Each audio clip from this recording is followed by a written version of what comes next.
తెలంగాణ కాంగ్రెస్ ప్రభుత్వ హయాంలో సామాన్య మానవులు బ్రతకలేని స్థితిలో ఉన్నారని కామారెడ్డి పట్టణ బీజేపీ అధ్యక్షుడు మోత్కూరి శ్రీకాంత్ ఆరోపించారు. హైదరాబాద్ సెంట్రల్ యూనివర్సిటీ భూములను కాపాడుకోవడం కోసం ఎన్ని ఉద్యమాలైనా చేస్తామని హెచ్చరించారు. బీజేవైఎం కామారెడ్డి జిల్లా శాఖ ఆధ్వర్యంలో రాష్ట్ర ప్రభుత్వ దిష్టిబొమ్మ దహనం చేశారు. విద్యార్థి సంఘాలు, ప్రతిపక్షాలు యూనివర్సిటీలో జరుగుతున్న అన్యాయాన్ని ప్రశ్నిస్తే రేవంత్ రెడ్డి సర్కార్ నిమ్మకు నీరెత్తినట్లు వ్యవహరిస్తున్న తీరును ప్రజలందరూ గమనిస్తున్నారని పేర్కొన్నారు. అమాయక విద్యార్థులపై లాఠీ చార్జ్ చేయడం పట్ల బాధ్యత వహిస్తూ సీఎం రేవంత్ రెడ్డి తక్షణమే క్షమాపణ చెప్పాలని బీజేవైఎం జిల్లా అధ్యక్షుడు నందివేణు డిమాండ్ చేశారు.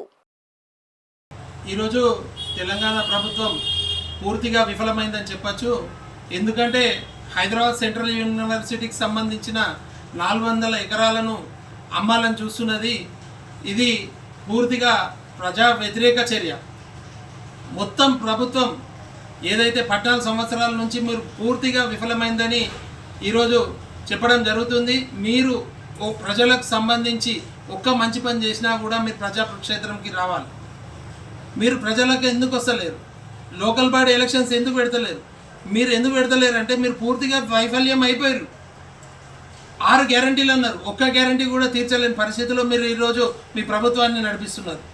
ఈరోజు 400 ఎకరాలు విద్యార్థులకు భవిష్యత్తు కోసము హైదరాబాద్ సెంట్రల్ యూనివర్సిటీకి సంబంధించిన 400 ఎకరాలు మీరు అమ్మాలని చూస్తున్నారు. ఇది ఎంతవరకు సబబు? దీన్ని ప్రతిఘటించుతున్న మా బీజేపీ ఎమ్మెల్యేలపైన, బీజేవైఎం నాయకులపైన మీరు అక్రమ కేసులు పెడుతున్నారు. మీ అక్రమ కేసులకు ఎవరు భయపడే స్థితిలో ఈరోజు తెలంగాణ ప్రజలు లేరు, తెలంగాణ ప్రజాలోకం లేదు. మీరు పూర్తిగా విఫలం చెంది ప్రభుత్వం నడపలేని స్థితిలో ఈరోజు మీరు ప్రభుత్వాన్ని నడిపిస్తున్నారు. మీ ఇన్ని రోజులు ప్రజలే బ్రతకలేరు అనుకుంటున్నాం.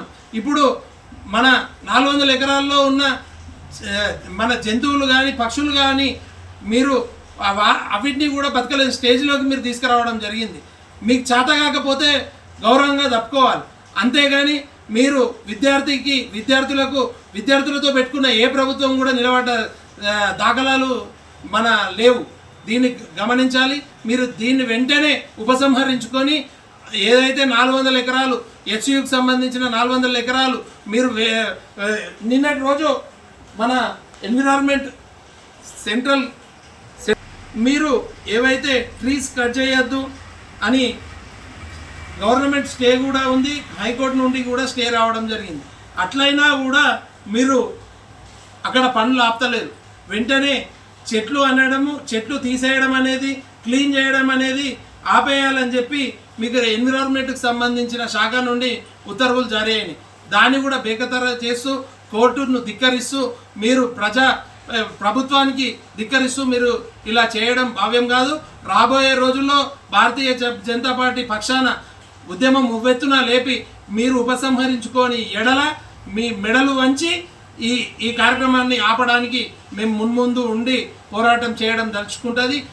రాబోయే రోజుల్లో విద్యార్థి లోకమే మీ తెలంగాణ ప్రభుత్వాన్ని తెలంగాణ నుంచి సాగనంపడం జరుగుతుంది. భారత్ మాతాకి జై.